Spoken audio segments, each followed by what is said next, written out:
Hello friends, Heidi here from Rain Country. God is good all the time. And I'm here for another frequently asked question, and of course this one is about vinegar. One question I've been getting quite a bit lately is, why is my vinegar not bubbling? So this is people that have started a vinegar and it's been at least a week and it hasn't bubbled at all. It hasn't started doing any kind of action. So I want to cover a few things that it possibly could be. Now, one thing to keep in mind is give it time, especially if you're keeping it in a cooler place. Maybe your house is really cold, or where you have to keep it is just a cooler place anyway. It can still ferment even in a cool place, but it could take up to 5 days before you might really see some action. But I would still say after 7 days, you should be seeing something. And so there could be some other issues going on here. Now, a couple of things I'm going to bring up are simply hypothesis based on my own experience. So a lot of you know I've made a lot of citrus vinegar. So let's say we're going through one of those phases where we're going through a lot of oranges, which is usually this time of the year. And usually when I'm making a citrus peel vinegar, usually that is the peels I'm using from oranges or other citrus that I had to get that was not organic, because it was all I could get. Now, organic citrus peels I always dry up and save for using in food products. I dry them and powder them and add them into things for flavoring, such as orange pumpkin bread, orange almond cinnamon rolls, or orange cream pie, various things like that. However, I have found that certain oranges, in particular those little clementines, the ones that you can get in the bigger bags at Costco or maybe even at your local grocery store, the little mandarins or tangerines, whichever ones they are, because I buy both. And those ones I have found I tend to have more issues with not properly fermenting. And I got to thinking about this and wondering if it's possible that it has something to do with how they're treated, because they're not organic, which means they could be sprayed with anything. So I suspect it could have something to do with how the peels are treated. Now, one recent comment I got was from someone who was making banana vinegar, and I'm assuming she was using banana peels. Now, I would think the same thing would apply in regards to making a banana peel vinegar. If you're not using organic bananas, which when I'm doing the banana peel vinegar, I only use organic, especially when I mix it with the mojito mint. Either way, I get a great flavor, and it's something I definitely will be using in food. So I want to only use organic bananas. I have never had an issue with my banana peel vinegar fermenting very well. In fact, it's one of the best vinegars I get. I can only assume that if you're using non-organic orange peels or banana peels or other peels from fruits or vegetables even that have been sprayed with something, that could possibly affect it getting a good ferment. Now, here's another issue that is something similar, that is still another hypothesis of mine, is that if you're over washing your fruits, maybe you're spraying some kind of disinfectant, even if it's organic, onto your vegetables and your fruits and washing them off really good before you try to make vinegar with it. I would think that is possible, again hypothesis, that could also be something that would prevent a good ferment, because you need the bacteria and the yeast that naturally forms on any fruit or vegetable or herb in order to get a good vinegar going. Now, as a lot of you know, I've made vinegars out of herbs, I've made vinegars out of fruits, I've made vinegars out of things like cedar and juniper clippings.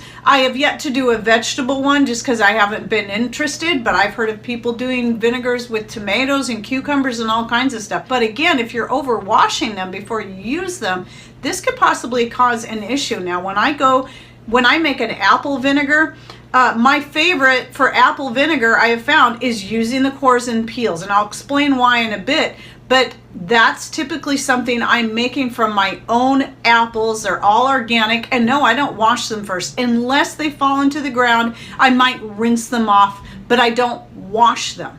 You want to keep the natural bacteria and yeast that is already on those fruits in there when you go to make your ferments, whatever it is. Now, there are a couple other things that can affect whether or not you're going to get a good ferment.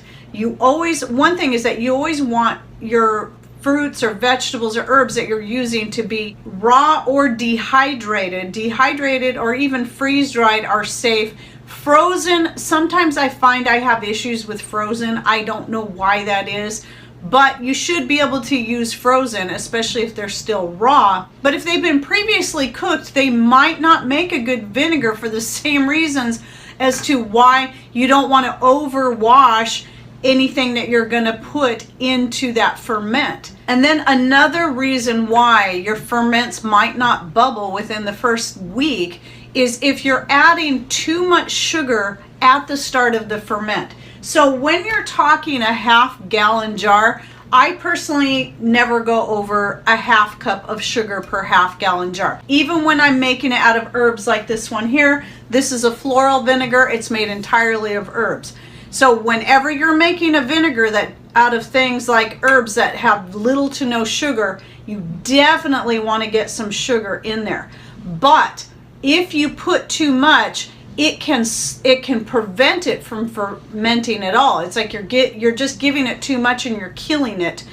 But the same can apply in reverse if you're not putting enough sugar in there, especially when you're talking about a herbal one. Now, typically your fruit ones, like this apple one I have going right here that's getting close to being done, typically there's going to be enough fruit in the sugar to at least get it going. You still need to add at least a quarter cup of sugar to a jar that's been well filled with the fruit to make a good strong vinegar. And you can use more. You can use, even with the fruit ones, you can use up to a half cup, or you can add more later after a week after it has started bubbling.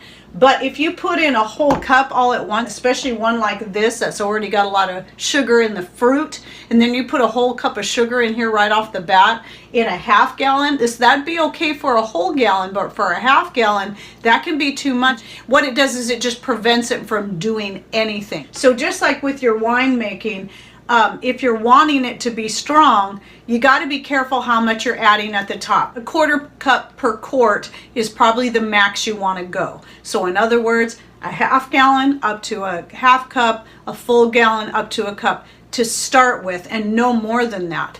And then again, if you want to add more sugar later in the process, which I've done before and have found the best time to add it is maybe right at the 7-day mark, not 2 weeks. I found 2 weeks can be too late for some vinegar. So you're safer to do it right at the 1 week mark, only if it's very bubbly and very active. If it's not active, don't add any more sugar to it, because it's either not going to ferment or it's already got too much sugar.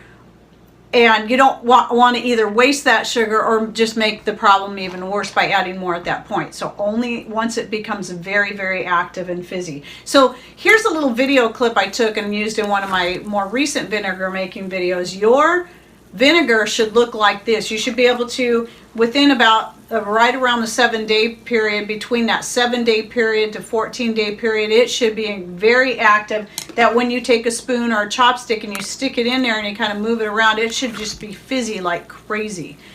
And if it's not doing that, then there's definitely something wrong. Now, that doesn't mean don't allow it to sit for another week just to see.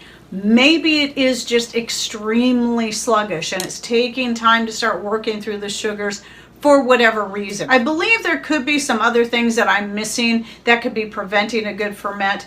And if you continually have issues getting your ferment started, especially when you're talking vinegar or anything, you might want to consider a couple things next time you go to make it. Like if you have a mother, or a SCOBY in other words, but a mother like I do in this one right here, you can see a good size one here. This one's actually apple. So I don't usually get as big a ones. Usually the biggest ones I get are in my peach vinegars, but that's a pretty good size one, and that's an apple vinegar. Then you can take that SCOBY or that mother, and you can put that on the top when you start your vinegar. Put that on top like you would when you're making kombucha, and that can do two things. That can help hold the fruit down, though I still really recommend the process of stirring daily, because I found it just does better. So if you're going to do that, you'd want to lift that mother up and take a chopstick or a spoon like this and just kind of push it down in there to help aerate it. You want to get oxygen down into that vinegar. But the thing with the mother is that might be just the added little thing it needs to get it going. It could be especially if your house is too cold, it might just need an extra boost of something. Another thing to consider is like the fermentation starter. I have a full length video that's about 25 minutes long that's very in depth on how to make a fermentation starter, how to use it, how to refresh it, and so on and so forth. But I also have a short that I did that shows a very quick, it should be under 60 seconds, on how to get a fermentation starter going. And that's what this is for. It's for the short that I'm working on. And so I will link to both of those in the description box down below. But your fermentation starter can also be used, because vinegar is a type of ferment, to get your vinegar started. And that would just, you may not need it. I've never actually used it in making vinegar. But if you're consistently having issues getting it going, just adding a 1/4 cup per quart of vinegar that you're making. So I always do mine in 1/2 gallon jars. So if I was going to do that, I'd do a 1/2 cup in here.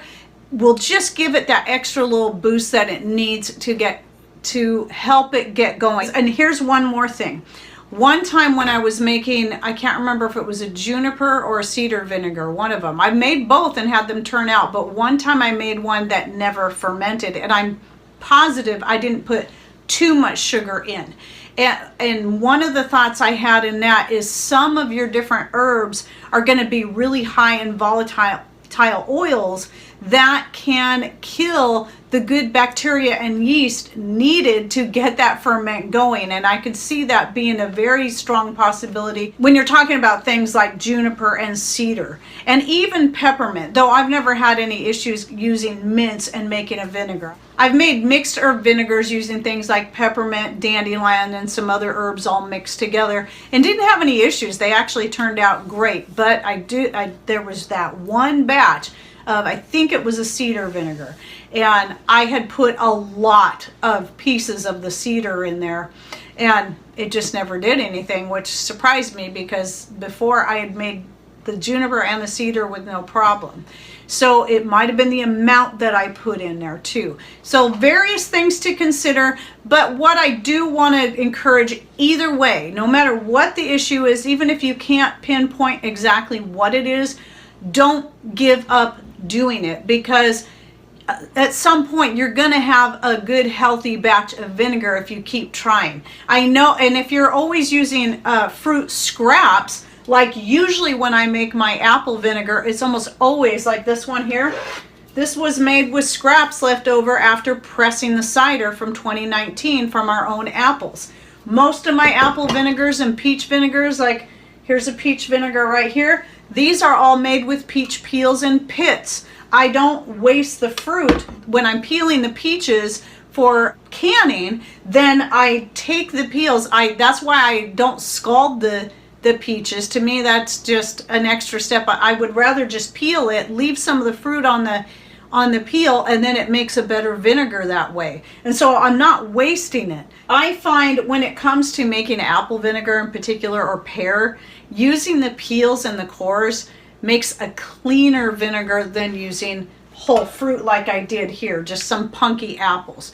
When you're using pears and apples, they do tend to turn to mush in there. And when you go to strain it, you're going to be best straining it through some cloth rather than just your regular mesh strainer like I normally use, to get a lot of that mushiness out. So that is normal, yes, for your fruit like that to turn to mush. But when I'm using the peels, I pack it full. Those ones I like better than using the whole fruit, just because they're cleaner. But when you use the whole fruit, sometimes you can get a better flavor in the vinegar as well, because you're actually getting the fruit, not just the peel. And I will also link down below to the last video I did specifically on vinegar making, in particular making fruit vinegar, as well as linking to one of my herbal vinegars down below.